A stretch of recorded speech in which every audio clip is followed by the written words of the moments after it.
Hello and welcome back to your own channel. मैं हूं doctor आलोक पुरोहित, आपका हेल्थ कोच।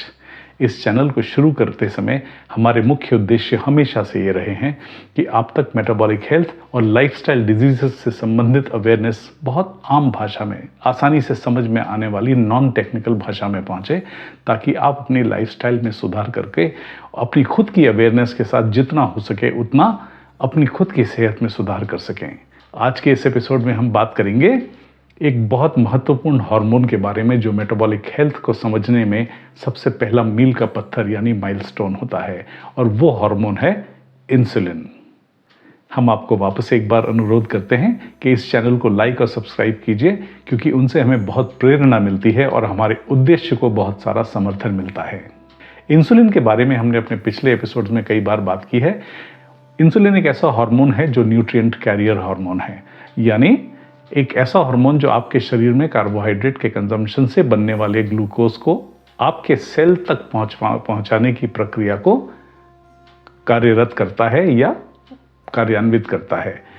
आपके सेल्स में जो ग्लूकोज रिसेप्टर्स हैं, इंसुलिन उनकी चाबी होता है, जिसकी वजह से ग्लूकोज का अपटेक आपके सेल्स में होता है, और आपके सेल्स के अंदर मौजूद आपके पावर हाउसेस यानी माइटोकॉन्ड्रिया उस ग्लूकोज को एनर्जी में तब्दील करते हैं, जिसको हम मेजर करते हैं एटीपी के फॉर्म में, यानी एडिनोसिन ट्राइफॉस्फेट।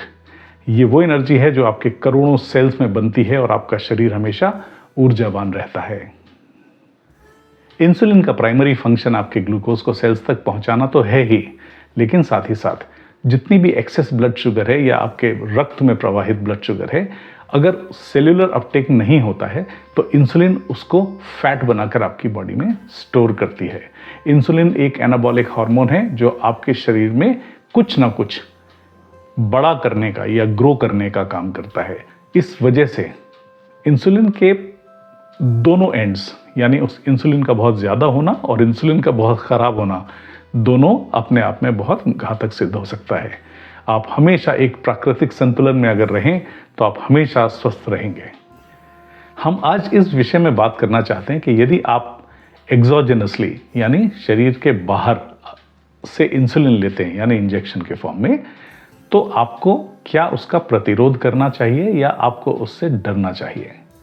अगर आप इंसुलिन के फंक्शन को समझें तो आपके शरीर में ऊर्जा जो बन रही है उसका प्रमुख कारण है इंसुलिन का होना। यदि इंसुलिन आपके शरीर में नहीं है या कम है, जिसकी वजह से आपके शरीर के अंदर प्रवाहित ब्लड शुगर यानी रक्त शर्करा का लेवल अगर ऊपर है, तो आप शारीरिक रूप से काफ़ी मुश्किलें महसूस करेंगे। बहुत सारी समस्याएं आपको होंगी, यानी ब्लड शुगर आपका राइज होगा। ब्लड शुगर के साथ बहुत सारे ऑर्गन्स के ऊपर आपका नेगेटिव इम्पैक्ट आता है। आप बहुत लो एनर्जी फील करेंगे, आपका मेटाबॉलिज्म बहुत स्लो हो जाएगा। इंसुलिन अगर ज़्यादा हो जाए तो बहुत सारी दूसरी प्रॉब्लम्स को भी जन्म देता है, जैसे आपके शरीर में मोटापा बढ़ना, आपके शरीर में वॉल्यूम का इंक्रीज होना। उसके अलावा आप प्रोस्टेट जैसी समस्याओं से ग्रसित हो सकते हैं। उसके अलावा पीसीओडी जैसी प्रॉब्लम्स महिलाएं अक्सर फेस करती हैं। ऐसी कई सारी दिक्कतें हैं जो इंसुलिन से संबंधित हैं, और हायर इंसुलिन लेवल्स का मतलब होता है आपके शरीर में लगातार इंटरनल डैमेज और इन्फ्लेमेशन का होना, यानी सूजन का होना। इसी की वजह से आप कार्डियोवैस्कुलर डिजीज़, किडनी डिजीज़ जैसी समस्याओं की तरफ जा सकते हैं। इसलिए इंसुलिन का दोनों तरफ बहुत कम होना और बहुत ज़्यादा होना, दोनों बहुत नुकसानदायक सिद्ध हो सकता है। तो हमें हमेशा एक प्राकृतिक संतुलन में रहना है। आप जब भी ऐसा पाते हैं कि आप किसी भी तौर पर प्राकृतिक असंतुलन का शिकार होते हैं, या तो किसी आदत की वजह से या आपके शरीर में होने वाले किसी बदलाव के तौर पर। फॉर एग्जाम्पल, अगर आप बहुत ज़्यादा खाते हैं, बार बार खाते हैं, रिफाइंड कार्बोहाइड्रेट्स का आप बहुत ज़्यादा सेवन करते हैं, आप शुगरी ड्रिंक्स या जूसेस को आप बहुत ज़्यादा कंज्यूम करते हैं, एक्टिविटी लेवल्स आपके बहुत कम हैं, स्ट्रेस लेवल्स बहुत ज़्यादा हैं, स्लीप बहुत कम है, तो आप पाएंगे आपके शरीर में मेटाबॉलिक चेंजेस आने अपने आप शुरू हो जाते हैं।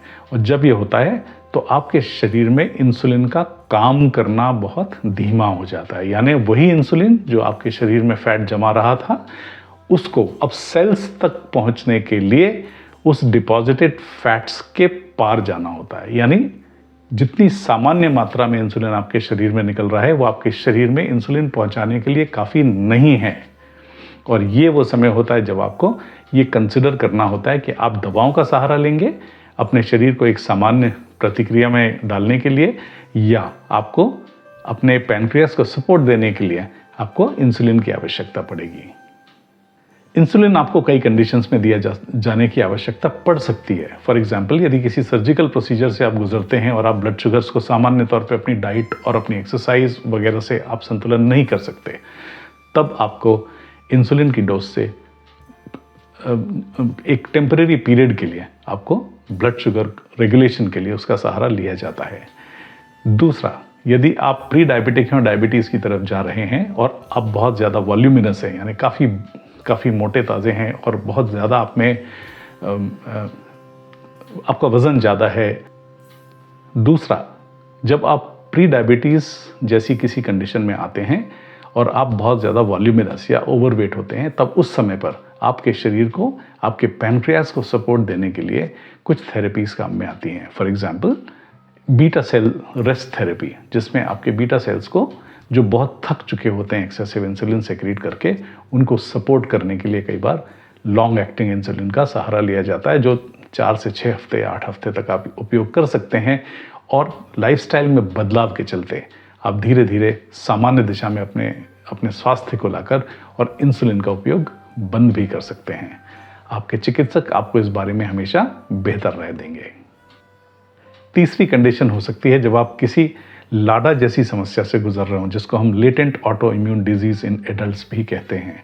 यानी इसका ऑनस्लॉट 22-25 साल से शुरू होकर 30-35 साल के लोगों में आमतौर पर देखा जाता है, जो समस्या टाइप 2 डायबिटीज़ की तरह शुरू होती है। यानी उसका इलाज भी लगभग टाइप 2 डायबिटीज़ की तरह ही होता है, लेकिन जैसे जैसे उसका प्रोग्रेशन होता है, यानी ऑटो इम्यून, यानी आपकी इम्यूनिटी खुद पैनक्रियाटिक बीटा सेल्स पर अटैक करके उनको नष्ट करने की प्रक्रिया शुरू कर देती है। और जब ये कंडीशन आती है तो आपके बीटा सेल्स धीरे धीरे करके डाई आउट होने लगते हैं। और इस पूरी प्रक्रिया में from part of pancreatic beta cells to complete reduction of beta cells, यानी आपके बीटा सेल्स पूरी तरह से डिस्ट्रक्शन हो चुका होता है, उस अवस्था में आने के लिए आपको बीच में एक समय मिलता है जिसको हम हनीमून पीरियड कहते हैं, latent auto immune diabetes in adults के केस में। आपकी दवाएं जो आप शुरू में लेते हैं, धीरे धीरे उनका असर कम होने लगता है जैसे जैसे आपके बीटा सेल्स घटते हैं, और आपकी इंसुलिन सेक्रीट करने की क्षमता पर लगातार असर पड़ता है। और जैसे जैसे इंसुलिन के लेवल शरीर में कम होते हैं, आपको धीरे धीरे टाइप 1 की तरफ जाते समय इंसुलिन का सपोर्ट लेना बहुत आवश्यक होता है, और वो लाइफ सेविंग भी होता है। अगर आप टाइप 1 डायबिटीज़ देखें, जिसको हम चाइल्ड डायबिटीज़ भी कहते हैं, आमतौर पर बहुत जल्दी शुरू होती है और कुछ लोगों में कुछ देर से शुरू हो सकती है। यानी आपने देखा होगा 4 से लेकर 6, 7, 8 साल के बच्चों में भी ये पाया गया है कि वो अपनी इंसुलिन की सिरिंज को अपने साथ लेकर जाते हैं। उनको उनके पेरेंट्स सिखा के भेजते हैं कि डोज किस तरह से लेना है और खाना किस तरह से बैलेंस करना है। टाइप 1 डायबिटीज़ के केस में ये एक लाइफ सेवर मेडिसिन है, यानी एक नेचुरल हार्मोन है जो यदि आप बाहर से लें तो एक टाइप 1 डायबिटिक भी अपनी लाइफ बचा सकता है। इसलिए इंसुलिन जब भी आपको एक्सटर्नली प्रिस्क्राइब होता है, यानी एक्सोजेनसली लेने के लिए कोई रेकमेंड करता है, तो उससे आपको डरना नहीं है। या तो सबसे शुरुआत में आप इतने सारे अपनी लाइफस्टाइल में परिवर्तन कीजिए कि आपको कभी इंसुलिन की आवश्यकता पड़े ही नहीं। यानी आपके हाथ में जो हो सकता है वो वेट लॉस करना, एक ऐसी डाइट डिसाइड करना जिससे आपकी ज़रूरत इंसुलिन की कम हो और आपके पैनक्रियाटिक बीटा सेल्स पर दबाव कम पड़े। आप बहुत एक्टिव रहें ताकि आपका मेटाबॉलिक सिस्टम बहुत अच्छे से काम करता रहे, और आपका जितना भी अपटेक ग्लूकोज का होता है उसको आप बर्न ऑफ करने में सक्षम हो। और स्ट्रेस और स्लीप को हमेशा कोशिश करके फिक्स करें। अगर आप प्री डायबिटीज़ के केस में 8 से लेकर 10% वज़न भी कम करते हैं तो आप प्री डायबिटीज़ की कंडीशन में आप उसको रिवर्स कर सकते हैं और उससे आगे बढ़ें। तब भी आपके पास एक और बीच में सहारा होता है, यानी मेडिसिन्स का। जब आप मेडिसिन्स के ऊपर आएँ तब भी अगर आप ये चेंजेस स्ट्रांगली और पूरे डिसिप्लिन के साथ इंप्लीमेंट करें तो आपको शायद इंसुलिन की ज़रूरत पड़ेगी नहीं।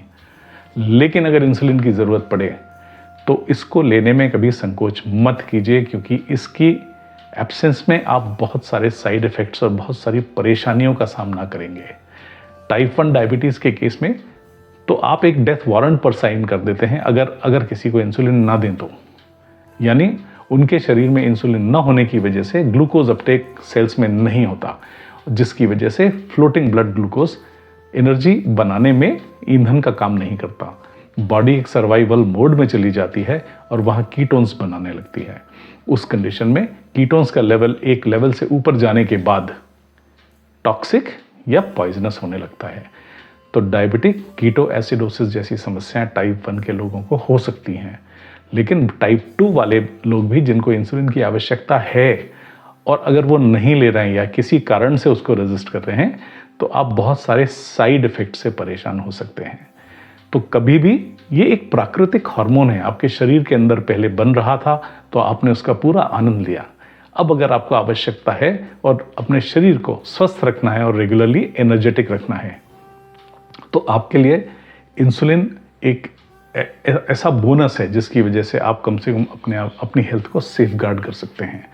इंसुलिन लेने के कुछ सावधानियां भी हैं, जैसे आपको एक्सेसिव या कम मात्रा का इंसुलिन टाइट्रेट करना पड़ता है। जब तक आपके शरीर के अंदर इंसुलिन बनता है, आपके बीटा सेल्स नेचुरल कोर्स में एक टाइट्रेशन की प्रोसेस को फॉलो करते हैं, यानी आपके शरीर में जितना फ्लोटिंग ग्लूकोज है, अगर आपका पैंक्रियास पूरी तरह से हेल्दी है तो उस हिसाब से टाइट्रेट करके वो इंसुलिन को सेक्रेट करता है। लेकिन जब आप एक्सोजेनसली लेते हैं तो आपकी अपनी डोज खुद टाइट्रेटेड होती है, जो आप अपने डॉक्टर से मिलकर फिक्स कर सकते हैं। ज़्यादा इंसुलिन के केस में आप हाइपोग्लाइसीमिया जैसी कंडीशन से पीड़ित हो सकते हैं, जिसमें आपके ब्लड शुगर लेवल्स कम हो सकते हैं, और कम होना एक बहुत ही घातक समस्या है।